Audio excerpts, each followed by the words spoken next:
আওয়ামী লীগকে ফিরিয়ে আনতে সমঝোতা করতে ছাত্র নেতাদের ওপর চাপ প্রয়োগ করা হচ্ছে এমন অভিযোগ করেছেন জুলাই আন্দোলনের অন্যতম সমন্বয়ক ও জাতীয় নাগরিক পার্টির দক্ষিণাঞ্চলের মুখ্য সংগঠক হাসনাত আব্দুল্লাহ। এ নিয়ে বৃহস্পতিবার রাতে সামাজিক যোগাযোগ মাধ্যম ফেসবুকে এক পোস্ট দেন তিনি। সেখানে তিনি লিখেন, কিছুদিন আগে আমি আপনাদের বলেছিলাম যে রিফাইন্ড আওয়ামী লীগ নামে নতুন একটি ষড়যন্ত্র নিয়ে আসার পরিকল্পনা চলছে।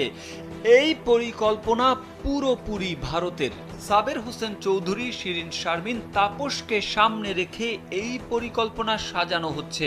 আমি সহ আরো 2 জনের কাছে ক্যান্টনমেন্ট থেকে এই পরিকল্পনা উপস্থাপন করা হয় 11 মার্চ দুপুর 2টা। আমাদেরকে প্রস্তাব দেওয়া হয়, আসুন সমঝোতার বিনিময়ে আমরা যেন এই প্রস্তাব মেনে নেই।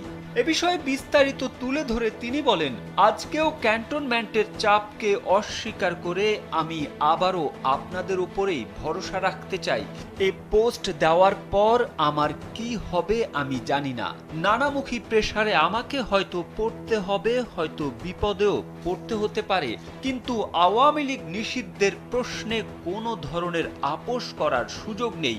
এরপরেই দেশবাসীকে উদ্দেশ্য করে হাসনাত লিখেন, জুলাইয়ের দিনগুলোতে জনগণের স্রোতে ক্যান্টনমেন্ট আর এজেন্সির সকল প্রেসক্রিপশন আমরা উড়িয়ে দিয়েছিলাম।